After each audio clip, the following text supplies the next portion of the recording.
પ્રભુ ઈસુ ખ્રિસ્તના નામમાં આપ સર્વને પ્રેમી સલામ પાઠવું છું.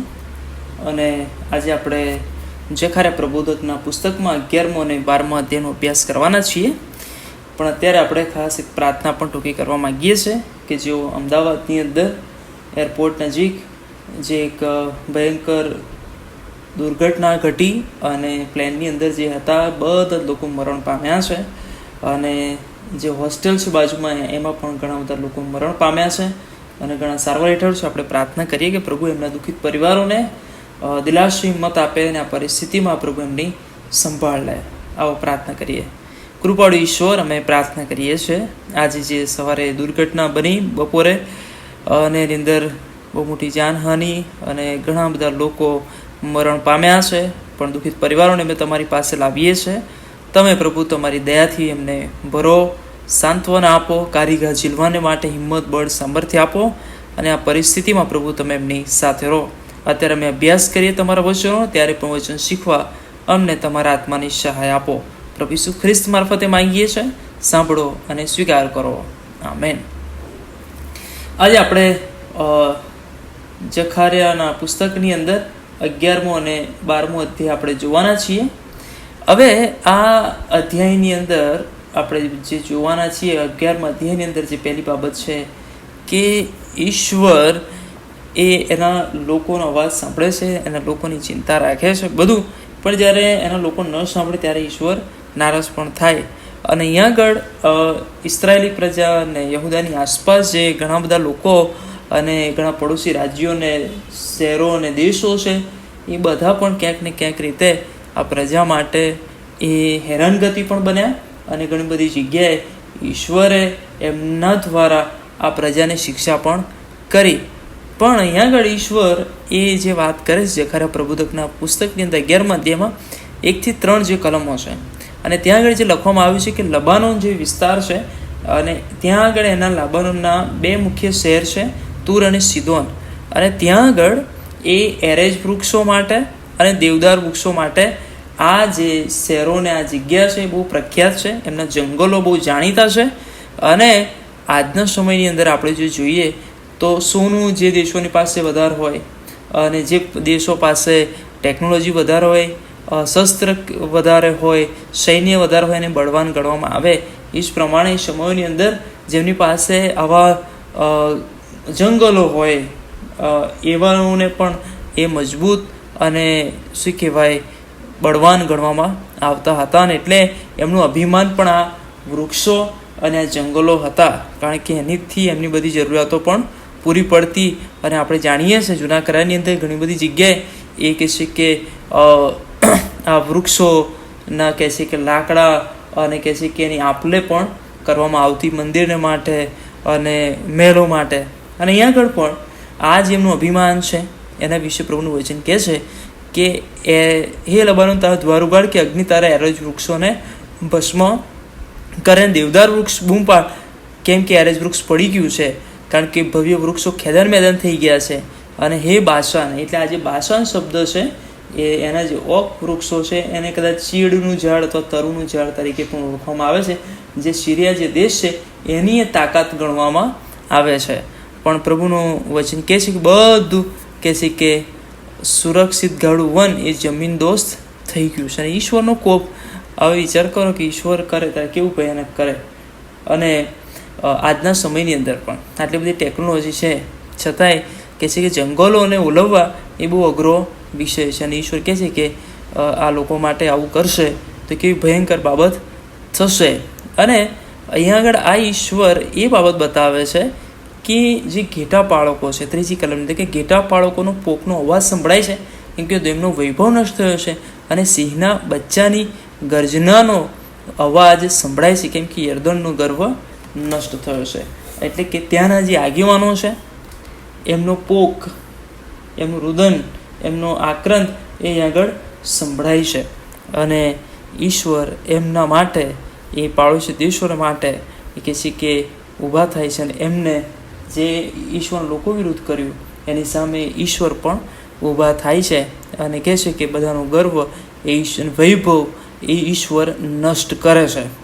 અને પછી 4થી ક્રમથી આગળ આપણે જોઈએ તો ઈશ્વર એવું કહે છે કે ત્યાં આગળ એવા બાળકો છે કે જે લોકોનું શોષણ કરે છે. જે 4થી કલમથી વાંચો તો ઈશ્વર કહે છે કતલ થઈ જતા ટોળાનું પાલન કરો, કારણ કે ત્યાં આગળ જે ટોળા છે એમના માલિકો જ એમને કતલ કરે છે અને તેઓ પોતાની પાસે દોષિત પણ ગણતા નથી અને કહે છે કે એમના પર દયા રાખતા નથી. જો લખ્યું છે, તમે વાંચો 4થી 5મી કલમમાં તો લખ્યું છે, યહોવાને ઘણા બધા લોકો તો કે તેઓ પોતાના બાળકો તેમના પર દયા રાખતાય નથી અને એમના બાળકો એમના કહે છે કતલ પણ કરે છે અને પોતાના દોષિત પણ ગણતા નથી. અને એટલે યહોવા કહે છે કે હું હવે પછી દેશના રહેવાસીઓ પર દયા રાખીશ નહીં. ઈશ્વર કહે છે કે હવે જે હું અત્યાર સુધી દયા રાખતો હતો પણ હવે હું દયા રાખીશ નહીં.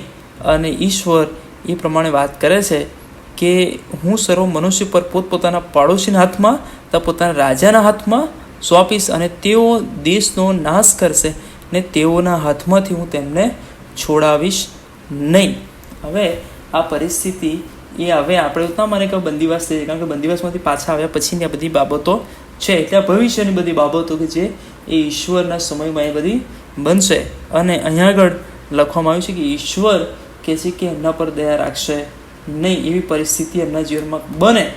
અને અહીંયા આગળ એ ઈશ્વર એ બાળકોના આગેવાનોના અને એમના ત્યાંના લોકોના જે વર્તનો છે એના કારણે ઈશ્વર નારાજ છે અને ઈશ્વર કહે છે કે હું હવે દયા રાખીશ નહીં. અને દયા નહીં રાખું અને સાથે શું કહ્યું કે પડોશી જે દેશો છે એમના શરણે કહે છે કે તમે જશો અને કહે છે કે ત્યાં હું તમને ઉગારીશ નહીં. પણ હવે જો લખવામાં આવ્યું છે પ્રમાણે 7મી કલમ, માટે કતલ થઈ જતા ટોળામાંના ખરેખર કંગાલ ઘોટાનું મેં પાલન કર્યું અને મેં મારે સર 2 લાકડો લીધી, મેં તેમાંનું એકનું નામ કરુણા અને બીજું નામ એકે પાડ્યું. ઈશ્વરે તો કહે છે કે ટોળાનું પાલન ચોક્કસ કર્યું છે, એમણે પાલનય કર્યું છે, સંભાળ પણ લીધી છે, બધું જ કર્યું છે. અને લખવામાં આવ્યું છે પ્રમાણે ઈશ્વરે 2 લાકડીઓ, અહીં આગળ જે 2 લાકડીઓની વાત છે કરુણા અને એક ઐક્ય, એ 2 પ્રકારની લાકડીઓ લીધી. પણ ઈશ્વર શું કહે છે, જો કહે છે કે આ બાળકો મેં એમના માટે 3 બાળકોને 1 મહિનામાં નષ્ટ પણ કર્યા. એટલે ઘણા બધા એવું પણ માને છે કે આ 3 બાળકો કોણ હોઈ શકે, તો રાજાઓ, યાજકો અને પ્રબોધકો કદાચ હોઈ શકે એવું કહે છે, પણ ચોક્કસ કોઈ વર્ણન છે નહીં. પણ ઈશ્વરે ટોળાનું પાલન કરતા કહે છે કે આવા જૂઠા બાળકોને નષ્ટ પણ ઈશ્વરે કર્યા. પણ કહે છે કે ઈશ્વરે એ આ લોકોના કૃત્યોના કારણે અને એમની એવી વર્તણૂકને કારણે ઈશ્વર એવું પણ કહે છે કે બાળકોને કે નષ્ટ કર્યા, કેમ કે હું કહે છે કે તેમનાથી કાયર થઈ ગયેલો અને તેઓ પણ મારાથી કંટાળ્યા હતા. કારણ કે ઈશ્વર સાથેનો સંબંધ એ કેવો હોવો જોઈએ, પણ અહીંયા આગળ ઈશ્વર એમનાથી કંટાળી ગયા અને આ લોકો પણ જાણે ઈશ્વરથી ઊભી ગયા હોય એવું કરતા હતા. એટલે ઈશ્વર કહે છે કે હું તમારું પાલન નહીં કરું, હવે જાઓ, તમારે જે કરવું એ કરો, હું હવે પાલન નહીં કરું. હું કહે છે કે લખવામાં આવ્યું છે કે જે મરે તે ભલે મરી જાય, જે ખોવાઈ જાય તો એ ભલે ખોવાઈ જાય, અને જો રહ્યા હોય તો એક બાજુનું માંસ ભલે ખાય. એટલે ઈશ્વર જાણે કે અહીંયા આગળ હવે આ પ્રજા પ્રત્યે એટલા બધા નારાજ થઈ ગયા છે કે ઈશ્વર હવે એમને જાણે છોડી દીધા હોય એ પ્રમાણે. અને ઈશ્વર અત્યાર સુધી કરુણા કરતા હતા, પણ એ કરુણા ઈશ્વર જાણે અહીં આગળ એમને છોડી દે છે અને એમની એ જ હાલતમાં મૂકી દે છે. અને પ્રભુ કહે છે કે કરુણા નામની જે લાકડી લીધી અને કહે છે કે એ જે કરાર કર્યો હતો પ્રજા એની સાથે, એના લોકોની સાથે, કે હું તમારા પર દયા કરીશ, કરુણા કરીશ અને તમારું પાલન કરીશ. પણ ઈશ્વર કહે છે કે એ પોતાનું કરાર રદ કરવા સારું એને એ કાપી નાખે છે. અને જો આપણે જોઈએ તો ઈશ્વર આગળ લખ્યું છે પ્રમાણે 11મી કલમમાં કે તે દિવસે તે કરાર રદ કરવામાં આવે એમ ટોળાના કંગાલો જેઓ મારા કહેવા પર લક્ષ આપતા હતા તેઓએ જાણ્યું કે એ તો યહોવાનું વચન છે. કારણ કે બધા એવા નહોતા, કેટલાક એવા હતા કે જે ઈશ્વરને જાણતા હતા, ઈશ્વર પર લક્ષ રાખતા હતા અને એમને ખબર પડી કે આ તો ઈશ્વરનું વચન છે. અને એટલાના માટે લખવામાં આવ્યું છે 12મી કલમમાં કે જો તમને કંઈ ઠીક લાગતું હોય તો મને પગાર આપો અને જો ન લાગતું હોય તો રહેવા દો.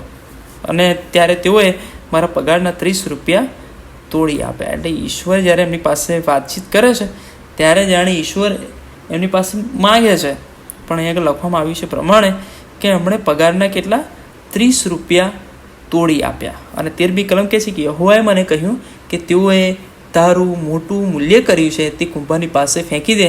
અને તે 30 રૂપિયા લઈ તેમને કુંભારની પાસે યહોવાના મંદિરમાં ફેંકી દીધા. હવે આ જે 30 રૂપિયાની વાત છે, અથવા 30 ચાંદીના સિક્કાની વાત છે, અથવા 30 શેકલની વાત હોય, એ મૂલ્ય જે ઠરાવવામાં આવ્યું એ જો તમે નિર્ગમનના પુસ્તકમાં 21મા અધ્યાયના 32મી કલમમાં જો તમે વાંચો તો કોઈ બળદના લીધથી કોઈ ચાકરને નુકસાન થાય તો એનું મૂલ્ય એ આ 30 ચાંદીના સિક્કા 30 શેકલ એ ચૂકવવા.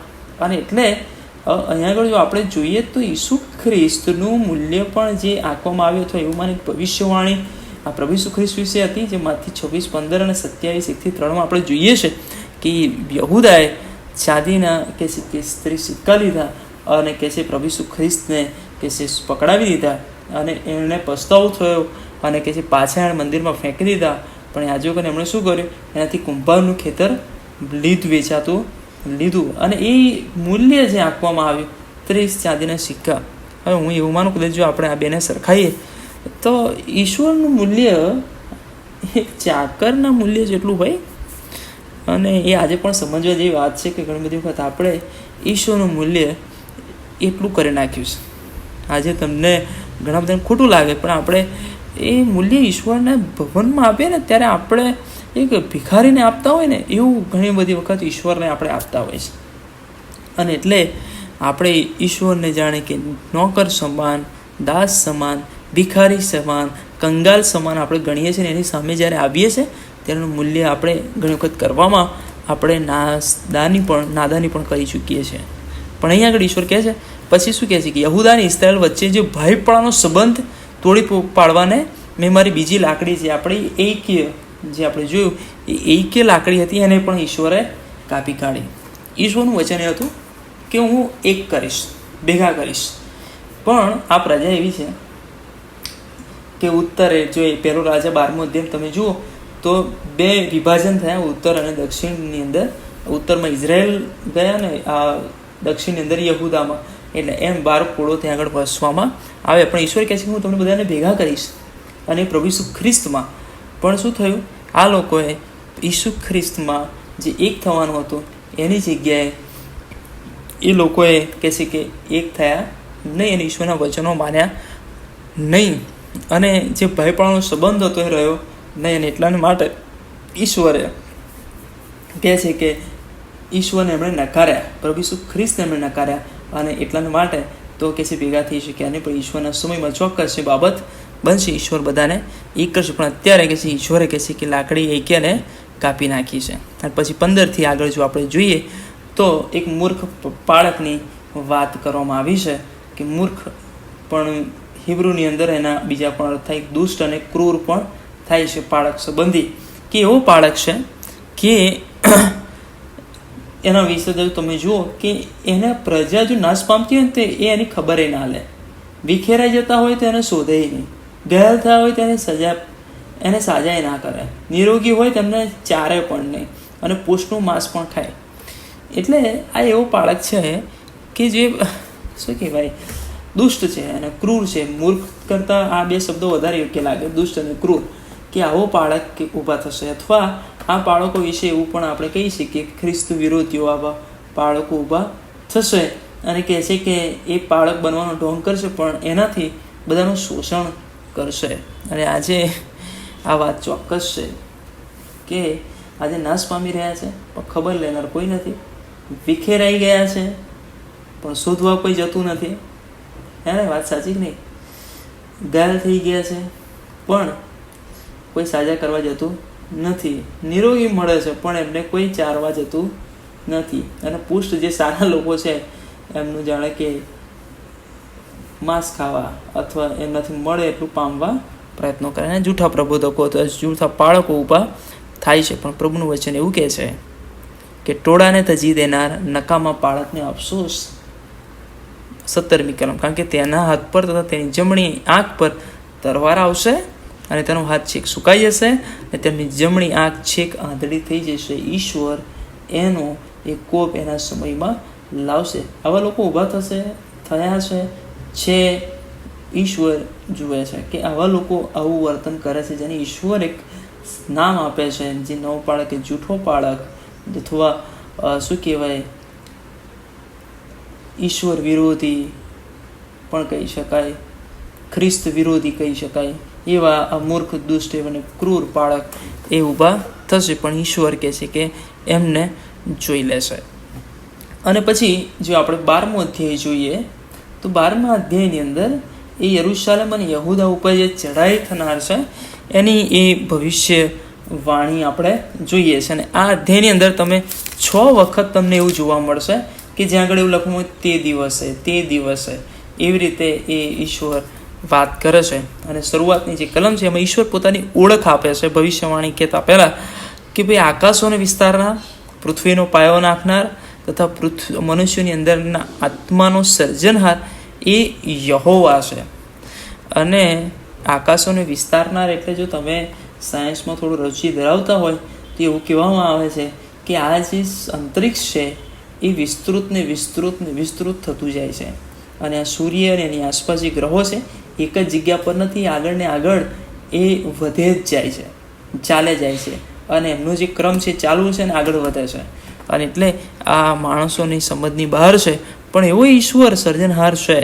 અને એ ઈશ્વર એવી વાત કરે છે કે ભવિષ્યની અંદર કે જે યરૂશાલેમ અને યહૂદા ઉપર કે જે ઘેરો ગાળવામાં આવશે, પણ આ યહૂદા અને યરૂશાલેમ પર ચઢાઈ ભલે કરે પણ એનો સમૂળગો નાશ કોઈ કરી શકશે નહીં. અને એટલે જે રૂપકો આપવામાં આવ્યા છે એની અંદર કે ભારે પથ્થરરૂપ છે અને લથડે ખવડાવનાર અને પ્યાલારૂપ એવા શબ્દો પણ વાપર્યા છે કે જે એમના પર પડશે એનો નાશ અથવા કચરઘાણ વળી જાય. જો ત્રીજી કલમ વાંચો, શું લખ્યું છે કે હું તે દિવસે હું યરૂશાલેમને સર્વ લોકોને સારું ભારે પથ્થરરૂપ થાય એવું કરીશ. જે તેના ભાર પોતાના પર લેશે તે સર્વ સખત રીતે ઘાયલ થશે અને પૃથ્વીની સર્વ પ્રજાઓ તેની વિરુદ્ધ એકઠી થશે. યહોવા કહે છે કે તે દિવસે હું દરેક ઘોડામાં ગભરાટ તથા સવારમાં ગાઢપણ લાવીશ અને યહૂદાના લોકો પર મારી આંખ ઉગાડીશ અને લોકોના દરેક ઘોડા પર અંધાપો આણીશ. અને યહૂદિયાના સરદારો પોતાના મનમાં કહે છે કે યરૂશાલેમના રહેવાસીઓનું બળ તેઓના દેવ સૈન્યોના યહોવામાં છે. અને એટલે એ ઈશ્વર એમને બતાવશે કે ભાઈ તેઓનો ઈશ્વર જે યહોવા છે એ કોણ છે એ તમારે સમજવાનું. કારણ કે યરૂશાલેમના રહેવાસીઓનું બળ એ તેઓના ઈશ્વર યહોવામાં છે. અને વાલો આપણે જો ઇતિહાસ તપાસીએ તો આ ઇસ્રાયેલી પ્રજાઓનું બળ એ યહોવા ઈશ્વર જ છે. કારણ કે એમની તો કોઈ કેપેસિટી નથી, લડતા ના આવડે, પ્રજા નહીં, રાજા નહીં, આગેવાન નહીં, અથવા એમણે કહે છે કે કોઈ એવી રીતે એમની પ્રજામાં એટલા બધા લોકો નહીં અને એમને કોઈ અનુભવ નહીં, પણ છતાં ઈશ્વર એમની સાથે રહ્યો, એમના માટે યુદ્ધ લડ્યો અને એમનો ઈશ્વર તરીકે બન્યા. અને આપણે જાણીએ છીએ કે ઈશ્વર કેવા ભારે કામો કર્યા, પણ આ પ્રજા વારે ઘડે એ ભટકી જાય, પણ ઈશ્વર તો એમનો બન્યો અને લખવામાં આવ્યું છે કે એનું બળ છે. અને પ્રજાઓ પણ જોશે, કહેશે કે ભાઈ યરૂશાલેમમાં રહેવાસીઓનું બળ તેઓના ઈશ્વર યહોવાની અંદર છે. અને એટલે જો બીજી પ્રજાઓ એવું સમજતી હોય તો પોતે તે પ્રજાએ કેટલું સમજવાની જરૂર છે. અને યહૂદા વિશે પણ લખ્યું છે કે એ કેવા છે તો કે જે અમલદારોને લાકડામાં ભરેલી ચિનગારી સમાન છે. અને લખવામાં આવ્યું છે પ્રમાણે પૂળીઓમાં બળતી મસાલ રૂપ કહે છે કે કરી નાખીશ. અને તેઓ આસપાસના સર્વ લોકોને ડાબે હાથે તથા જમણે હાથે સ્વાહા કરી નાખશે.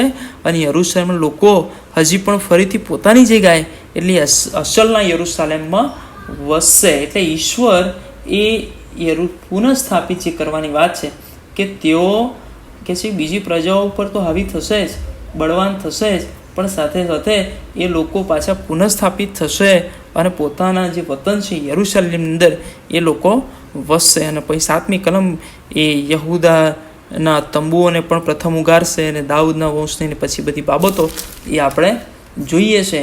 અને દાઉદના વંશની વાત એ કરવામાં આવી છે કે દાઉદના વંશજો તેઓની નજરમાં દેવના જેવા અને યહોવાના દૂત જેવા થશે. અને વળી તે દિવસે જે સર્વ પ્રજાઓ યરૂશાલેમ વિરુદ્ધ ચડી આવશે તેઓનો વિનાશ કરવાની કોશિશ હું કરીશ. એટલે યહૂદા દાઉદના કોડો અથવા ઇસ્રાયેલી પ્રજાની વિરુદ્ધ જે કોઈ આવશે ઈશ્વર એમનો નાશ કરશે. અને લખવામાં આવ્યું છે 10મી ક્રમથી આગળ કે એ ભવિષ્યવાણી. શું ભવિષ્યવાણી છે? કે જેને તેઓએ વિંધ્યો છે તેની તરફ તેઓ જોશે, અને જેમ કોઈ પોતાના એકના પુત્રને માટે શોક કરે તેમ તેઓ શોક કરશે, અને જેમ કોઈ પોતાના જ્યેષ્ઠ પુત્રને માટે દુઃખી થાય છે તેમ તેઓ તેને લીધે દુઃખી થશે. અને એ જે દુઃખી થવાની વાત છે એ જો આપણે વાંચીએ યોહાને લખેલી સુવાર્તા 19મો અધ્યાયને 37મી કલમ, યોહાને લખેલી સુવાર્તાનો 19મો અધ્યાય 37મી કલમ, કે જેને વિંધ્યો છે એને જેઓ જોશે. 19મો અધ્યાયને 37મી કલમ એવું લખ્યું છે કે જેને તેઓએ વિંધ્યો છે તેને તેઓ જોશે. એક દિવસ આવશે કે આ પ્રજા અને લોકોએ, રોમનોએ જેમણે કહે છે કે બધા લોકોએ ઈશ્વરને વિંધ્યો છે, એ બધા ઈશ્વરને જોશે અને શોક કરશે, રુદન કરશે, વિલાપ કરશે, દુઃખી થશે. અને લખ્યું છે પ્રમાણે કે એ વિલાપ કેવો છે? તો લખ્યું છે કે મગીદોનની ખીણના હાદાદ રિમ્મોનના વિલાપ જેવો ભારે વિલાપ તે દિવસે યરૂશલેમમાં થશે. જે તમે પહેલો રાજાઓ 20મો અધ્યાય જુઓ તો હાર મગીદોન જે છે એ શું કહે, પર્વતોની માળાઓ છે કે જ્યાં આગળ યુદ્ધો થાય ને જ્યાં આગળ કે જે પુષ્કળ પ્રમાણમાં લોકો મરણ પામે, અને ત્યાં આગળ જે મરણ પામે એનો જે વિલાપ છે. અને ઇસરાયેલી પ્રજા એ કહે છે કે વર્ષોથી એ એક ગીત ગાય છે વિલાપનું, અને એ પ્રમાણે કહે છે કે ત્યાં આગળ વિલાપ થશે, અને કહે છે કે બધા કહે છે કે વિલાપ કરશે. દેશના સર્વ કુટુંબો એકબીજાથી ભીખૂટા પડીને વિલાપ કરશે. બધા લોકો, કોઈ બાકી રહેશે નહીં. જે આપણે 12મી કલમથી છેલ્લી સુધી કોઈ કુટુંબ, કોઈ સ્ત્રી, કોઈ ઘર એ બાકી રહેશે નહીં. અને ઈશ્વર પુનરાગમનની અંદર એના લોકોની વિરુદ્ધ ઉઠનાર, સતાવનાર બધાનો કહે છે કે નાશ પણ કરશે, એનો બદલો પણ લેશે. એનો મતલબ એ આગળ જે છે આ જે બંનેની અંદર કે તમે ગમે તેટલા બળવાન છો પણ ઈશ્વરની વિરુદ્ધ તમે ક્યારેય એ મોટા ના થઈ શકો. ઈશ્વરના લોકોની સામે પડવું એ ઈશ્વરની સામે પડવા બરાબર છે. તમારી તાકાત ગમે તેવા જંગલોના વૃક્ષોમાં હોય, ગમે તેટલે તમારા આર્મીમાં હોય, પણ ઈશ્વરની સામે ટકી શકો નહીં. પણ ઈશ્વરના લોકો તરીકે, ઈશ્વરના બાળકો તરીકે ઈશ્વરના વચનો માનવા, ઈશ્વરના વચનોને આધીન થવું, ઈશ્વરના માર્ગોમાં ચાલવું એ બહુ પણ જરૂરનું છે. અને આજે બાળકો માટે પણ એટલું જ આ વચન ઉપયોગી છે, અને સાથે પ્રજાઓ માટે કે આપણે આજે ક્યાં છીએ અને આજે કેવી પરિસ્થિતિમાં છે, અને આપણે ઈસુ ખ્રિસ્ત પર જ્યારે વિશ્વાસ કરીએ તો એ આપણે ઈશ્વરનું મૂલ્ય આપણે શું આંકીએ છીએ. જે ઈશ્વરને વિંધી નાખવામાં આવ્યો એ ઈશ્વરને આપણે જોઈએ, વિચાર કરીએ કે આજે આપણે પણ એ ઈશ્વરને, આપણા પ્રભુ ઈસુ ખ્રિસ્તને આપણે ક્યાંક દુઃખ પહોંચાડીએ છીએ અથવા વિંધીએ છીએ આપણા કર્મો દ્વારા, આપણા કૃત્યો દ્વારા, તો આપણે પાછા વળવાની પણ જરૂર છે. ઈશ્વર આપણો છે, આપણને એના લોક બનાવ્યા છે, અને ઈશ્વરનું વચન આગળ કહે છે કે યરૂશલેમના રહેવાસીઓનું બળ તેઓના ઈશ્વરીય હોમાં છે. અને આપણે પણ કહી શકીએ કે આપણે એના પર વિશ્વાસ કરીએ છીએ, એની સાથે રહીએ છીએ, તો આપણું બળ એ આપણા ઈશ્વરમાં છે.